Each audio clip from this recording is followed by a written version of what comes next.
Yeah, it really gets me excited when I hear the exhaust gas of a sports car. I get how you feel. It's a different sound from a practical car, so it gets me excited. But why is the sound so different? Is it because of the difference in the engine? That's part of it, but I think the differences in the exhaust system and muffler are also a big factor. The muffler is the part behind the car where the exhaust gas comes out. Strictly speaking, it's called a tailpipe and is not the same as the muffler. The muffler is a device that's a little further inside and reduces the exhaust gas. Oh, really? Now that I think about it, the position and number of tailpipes also differ depending on the car. Is there any meaning to this? Of course there is. It's not just because they look cool, but there are various layouts depending on the engine's performance and purpose. Really? I'd like to know more about the differences between mufflers and their layouts. So this time, I'll explain the role of the muffler and the differences between layouts. This channel explains the mechanisms related to automotive technology, so if you like it, please support me by subscribing to the channel. First, I'll explain the role and importance of the exhaust system, including the muffler. Based on that, I'll explain the differences depending on the layout. Okay, thank you for your explanation, Marissa. First, a muffler is a device that reduces the noise generated when high gas is discharged to the outside, and is also called a silencer or a noise reducer. However, in a broad sense, the muffler can also include the pipes in the exhaust system. Earlier, I called the tailpipe a muffler, and it seems that wasn't wrong in a broad sense.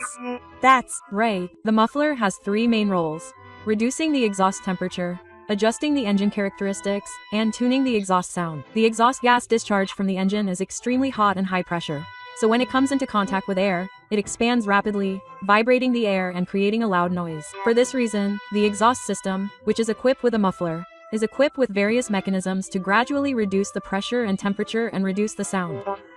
I don't know much about the structure or mechanics of mufflers, but how do they work? The mechanism by which mufflers make a quieter sound is to gradually expand the exhaust gases inside, or to repeatedly interfere with the pressure waves, thereby reducing the pressure and temperature and reducing noise. There are various structures, such as partially widening the interior, creating irregularities on the inner walls, or using sound-absorbing agents.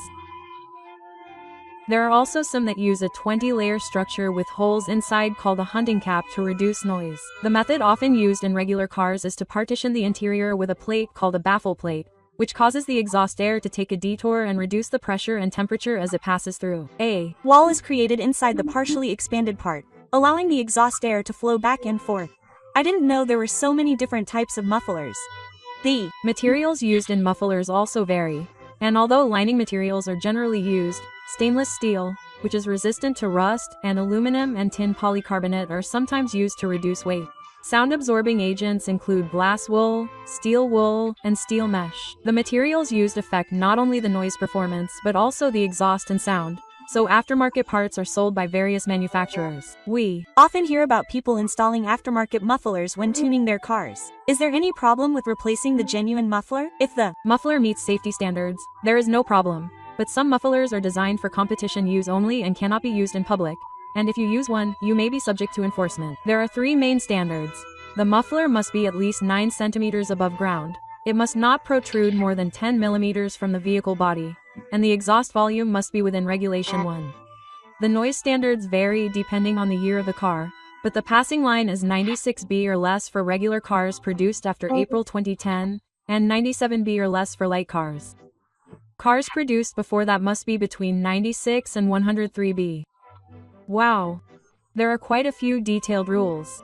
At what stage is this measurement carried out? Basically, it is measured when the car undergoes a vehicle inspection. The measurement method is to place a speedometer 50 centimeters behind the muffler outlet, at an angle of 45 degrees, and measure the exhaust temperature. There are also regulations regarding mufflers that are becoming stricter, such as the rule that when using an aftermarket muffler, the exhaust temperature must be within 5 deg from the exhaust temperature when the car was purchased new. I see. I don't think there will be any problems if it's genuine, but there are many things to be careful about when installing an aftermarket muffler, so it's a concern. In such cases, it's a good idea to choose one that says it's approved for vehicle inspection or meets safety standards. It's even more reassuring if it's certified by the Japan Automobile Sports Muffler Association, JASMA. JASMA has its own standards that are stricter than the national standards, and the mufflers are approved after rigorous inspection, so you can rest assured. However, I've heard that even if your muffler meets safety standards, you can still be stopped by the police in rare cases, so you'll want to be prepared to explain the situation clearly when installing an aftermarket muffler. It's a little scary to be stopped by a police officer. Unless you have a really particular preference, it seems better to just stick with the genuine one. That's right. However, even genuine parts may not pass the vehicle inspection if they are severely deteriorated, so be careful. In areas with a lot of snow or coastal areas, mufflers are more likely to corrode, and rust and cracks may form due to minor deterioration. In addition, if you see ions or white spots, it is a sign that the muffler is deteriorating, so it is better to repair or replace it early. I see. Even genuine parts will not pass the vehicle inspection if they are deteriorated. Sometimes I see water dripping from the exhaust system, but is that also abnormal? No, that is simply hydrogen and oxygen combined when gasoline is burned, so there is no particular problem. I see. That's good to know. So far, we have talked about the muffler's quieting effect, but the muffler can also be used to adjust the engine characteristics. This is due to the structure of the entire exhaust system rather than the muffler itself. Can the muffler adjust the engine characteristics? I thought that engine characteristics could only be changed by tweaking the engine itself. But it is only within the scope of adjustment. In order for the engine to run efficiently, it's important to take in a lot of air and burn it. But to do that, it's necessary to properly expel the burned gas.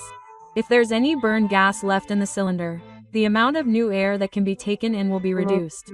Basically, the higher the engine revs, the more high-end gas is released. So if you can make it easier for that high-end gas to flow, the efficiency at high revs will increase. On the other hand, at low revs, there will be too much bleed through and torque will be reduced. So if you're also driving around town, you'll need to consider the balance. I see. If you make it easier for the high-end gas to flow through, the efficiency will increase at high revs, and if you make it a little narrower, torque will be easier to generate at low revs. That's right. So the stock exhaust system has a good balance in that area, so it's easy to drive for anyone to a certain extent. However, if you're driving on a circuit, the performance at high revs won't be enough, so you'll need to replace the muffler and other parts with something more suitable. I thought it was just to make it look cool, but it actually has a purpose. By the way, I don't really know what the exhaust system actually does. What does it do? It's true that you can't normally see the exhaust system, so you don't know. So next, I'll explain the layout of the exhaust system, including the muffler. First, I'll explain the orthodox layout of the exhaust system. The high gas coming out of the engine passes through the exhaust manifold, and in the case of NA, it goes through the exhaust manifold and out to the tailpipe. In the case of turbo cars, the exhaust pressure turns the turbo, then it goes through the front pipe and into the turbine, and from there it follows the same flow as in NA cars. However, this is just one example of a layout, and the layout varies considerably depending on the car model. Really? How does it actually change? For example, some NA cars have the exhaust manifold and the exhaust manifold integrated, while turbo cars don't have a front pipe and have the exhaust manifold installed right after the turbine. Even the exhaust manifold is now integrated into the engine block, so there are various exhaust system layouts. I think the exhaust manifold is something that purifies the harmful components of the high gas. Is it okay to have it that close to the engine? Oh, in fact, the higher the temperature of the high gas, the more effective the purifier is. So basically it's better to have it upstream in the exhaust system. The purifier has a structure that fits into the teeth of a honeycomb, and the walls of the holes are coated with base metals such as phosphorus and rhodium. When high-temperature high gas passes through the passage, a chemical reaction occurs, neutralizing harmful substances such as CO and NOx. I think it's called a three-way purifier. Oh, the genuine product has fine holes, so it has high purification performance. But since it obstructs the flow of high gas, when it's tuned for sports, it's sometimes necessary to use one with coarse holes. Also, since the genuine product uses ceramic,